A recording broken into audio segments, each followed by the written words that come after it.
Hello बच्चों, कैसे हो आप लोग। हीरू टीच में आपका स्वागत है। हम ज्योग्राफी अभी पढ़ाने जा रहे हैं। इसके पहले भी हम बहुत सारा क्वेश्चन पढ़ा चुके हैं। अभी जो पढ़ा रहे हैं वह है बहुउद्देशीय परियोजना से आप क्या समझते हैं। इसके पहले संसाधन वगैरह हम पढ़ा चुके हैं। अगर आप मेरे चैनल पे नए हुइएगा तो सब्सक्राइब कर लीजिएगा, क्योंकि इस तरीका का वीडियो पढ़ाते हैं जो आपके एग्जाम में निश्चित रूप से ही पूछता है। ठीक है, तो क्वेश्चन देखते हैं। बहुउद्देशीय परियोजना से आप क्या समझते हैं।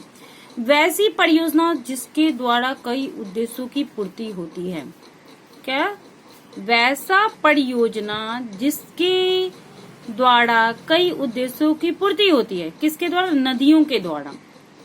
नदी घाटी परियोजना होता है ना, उसके द्वारा जैसे बाढ़ नियंत्रण कैसे होगा, मृदा अपरदन, मिट्टियों का जो कटाव होता है उसका रोक कैसे होगा, पेय एवं सिंचाई हेतु जलापूर्ति कैसे होगी, तो वह नदियों के द्वारा होगी।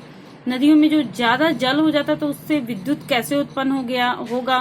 ठीक है, मत्स्य पालन कैसे होगा, जल कृषि कैसे होगा, वन्य जीव संरक्षण कैसे होगा, पर्यटन इत्यादि की पूर्ति एक साथ हो जाती है ना। तो इसको क्या कहा जाता है, इस सभी एक साथ उद्देश्यों की पूर्ति को क्या कहा जाता है, बहुउद्देशीय परियोजना कहलाता है। चलो एक बार पढ़ लेते हैं। वैसी परियोजना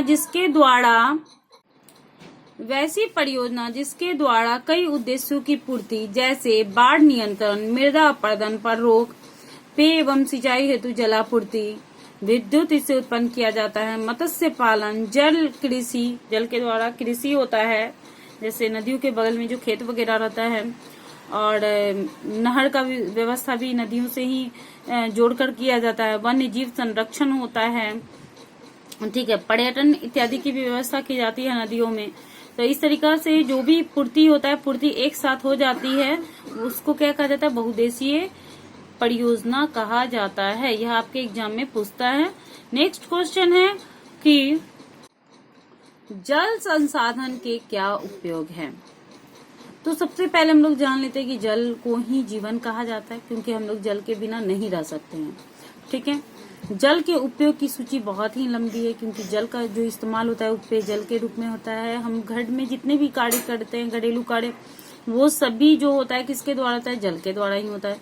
सिंचाई की व्यवस्था जो होती है, खेतों में जल जो डाला जाता है वह भी नदियों के द्वारा मतलब सिंचाई किया जाता है। नदियों के द्वारा कैसे किया जाता है, तो बांध रहता है, बांध में पानी नदियों का जाता है, उसके साथ क्या होता है, उससे सिंचाई भी होता है। जन स्वास्थ्य स्वच्छता, जन का जो स्वच्छ होता है, स्वास्थ्य जो होता है वह भी किस पे डिपेंड होता है, जल पे होता है। अगर लोग पानी नहीं पिएगा तो रहेगा कैसे। ठीक है, स्वच्छता तथा मलमूत्र विसर्जन इत्यादि, और जो हमारे घर का जो गंदगियां होती है वह नदी और नालों के द्वारा कहाँ पे जाता है, तो वह साफ किससे होता है, तो जल के द्वारा ही साफ होता है। ठीक है, तो इत्यादि कार्यों के लिए जल जरूरी है। इसके अलावा जल विद्युत निर्माण तथा परमाणु संयंत्र, शीतलयन, इसके अलावा भी जल के से क्या होता है, विद्युत उत्पन्न किया जाता है। इसके द्वारा क्या है, इसके बाद क्या होता है, जल के द्वारा विद्युत उत्पन्न किया जाता है। फिर परमाणु संयंत्र में भी इसका इस्तेमाल, परमाणु संयंत्र शीतलन में होता है। मत्स्य पालन में भी जल का प्रयोग होता है।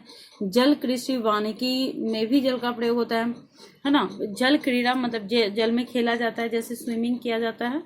ठीक है, तो इस तरीका से तैराकी जो होता है, जल क्रीड़ा जैसे कार्य की कल्पना बिना जल के नहीं की जा सकती। तो जल का जो कार्य हो गए वो आपको पता चल गया। फिर नेक्स्ट क्वेश्चन हमारा इस कि जल संकट, ये जो भी पढ़ा रहे हैं वह VVI क्वेश्चन है, हो सकता है आपको आता होगा, फिर भी हम एक बार सोचे कि आपको कंप्लीट करा दे ताकि आपके एग्जाम में नहीं छूटे, है ना।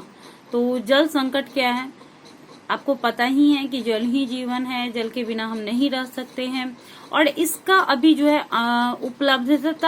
उपलब्धता मतलब इसको कहा उपलब्धता कम होते जा रहा है, जिसको क्या कह रहा है, अनुपलब्धता, है ना।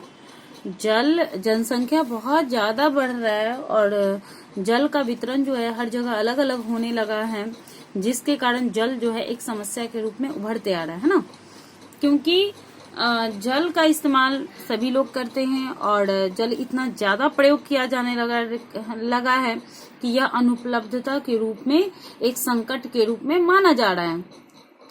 उद्देश्य जनित जल की अनुपलब्धता को ही जल संकट के रूप में माना जाता है। पृथ्वी पर विशाल जल सागर होने एवं नवीकरणीय संसाधन होने के बावजूद अब इसको जल संसाधन को नवीकरणीय संसाधन क्यों कहा जाता है? क्योंकि यह निरंतर बनते रहता है, मतलब यह जो है वर्षा के जल के द्वारा भी हमारे पृथ्वी में इसका पुनः जो होता है वह इकट्ठा हो जाता है। ठीक है, होने के बावजूद जल दुर्लभता एक जटिल समस्या है। फिर भी यह क्या होता है कि कभी कभी क्या होता है कि जल काफी हमारा जो स्थल होता है उसमें कम जाता है और काफी समस्या के रूप में आ जाता है।